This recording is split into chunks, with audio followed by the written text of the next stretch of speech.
अभी वो दोनों गाड़ी की तरफ भागने ही वाले थे कि तभी सन्नाटे को चीरती हुई एक आवाज आई। एक लकड़ी की लाठी जमीन पर टकरा रही थी। अंधेरे के बीच से एक धुंधली पीली रोशनी उभरने लगी। एक बूढ़ा आदमी उनकी तरफ बढ़ रहा था। उसकी लालटेन की लौ नीली पड़ रही थी। रात बहुत गहरी है मुसाफिरों, और इस जंगल की भूख उससे भी गहरी। बाबा, आप कौन हैं? यहाँ कैसे? हमारी गाड़ी खराब हो गई है, क्या आप हमारी मदद कर सकते हैं?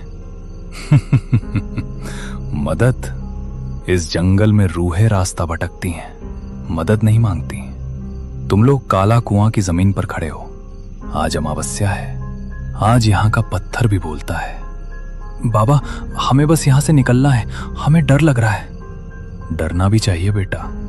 इस मिट्टी के नीचे वो लोग दबे हैं जिन्होंने भूख और प्यास में अपनों का ही मांस नोच लिया था। 100 साल पहले इसी रात को गांव का कुआं सूख गया था। लोग पागल हो गए थे। उन्होंने एक दूसरे का खून पीकर अपनी प्यास बुझाई थी। तब से यह जगह शापित है। बूढ़े ने अपनी लाठी से दूर एक पुराने ढह चुके कुएं की ओर इशारा किया।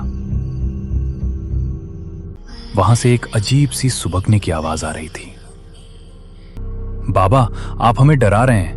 हम शहर से आए हैं, हम इन सब बातों पर यकीन नहीं करते। यकीन आंखों को नहीं, रूह को होता है बेटा। वो देखो, कुएं की मुंडेर पर। क्या तुम्हें वो औरत नहीं दिख रही जो अपने बच्चे को खून पिला रही है? राघव, मुझे कुछ दिख रहा है। एक औरत सफेद कपड़ों में, वो हमारी तरफ देख रही है और मुस्कुरा रही है। वो बुला रही है तुम्हें।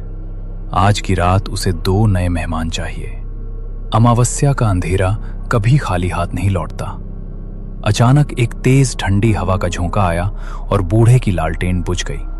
जब राघव ने अपनी टॉर्च जलाई तो वहां न तो वो बूढ़ा था और न ही कोई आवाज। बस एक पुरानी लाठी जमीन पर पड़ी थी जो अब एक सड़ी हुई हड्डी की तरह दिख रही थी।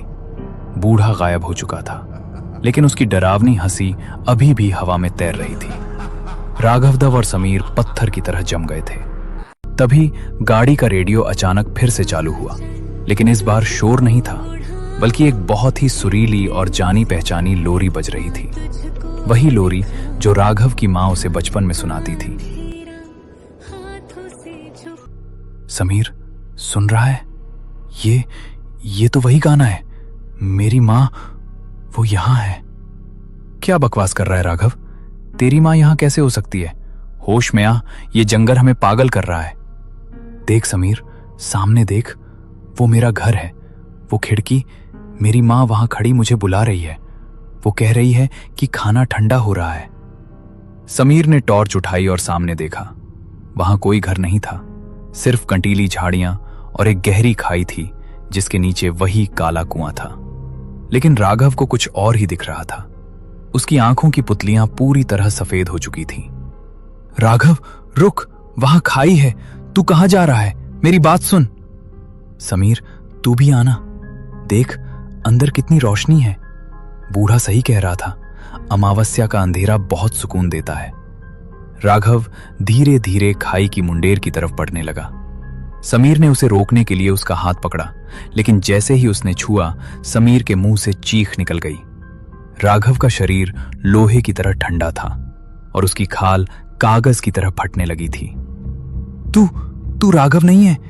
तेरा चेहरा पिघल रहा है। राघव तो कुएं में गिर गया समीर, बहुत साल पहले। आज तो सिर्फ मैं हूं। अचानक चारों तरफ से वही खटखट की आवाज आने लगी। सैकड़ों लालटेन की रोशनी झाड़ियों से उभरने लगी। वो सब बूढ़े चौकीदार जैसे दिख रहे थे जिनके चेहरे नहीं थे।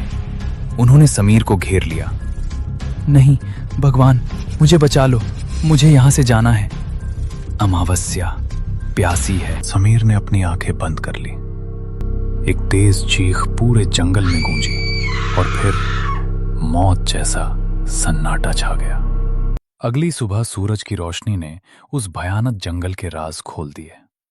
पुलिस को सड़क के किनारे वही पुरानी जीप मिली। गाड़ी का बोनट खुला था, लेकिन इंजन में कोई खराबी नहीं थी। गाड़ी के पास राघव का कैमरा गिरा हुआ था। जब पुलिस इंस्पेक्टर ने कैमरे का प्ले बटन दबाया तो वीडियो में सिर्फ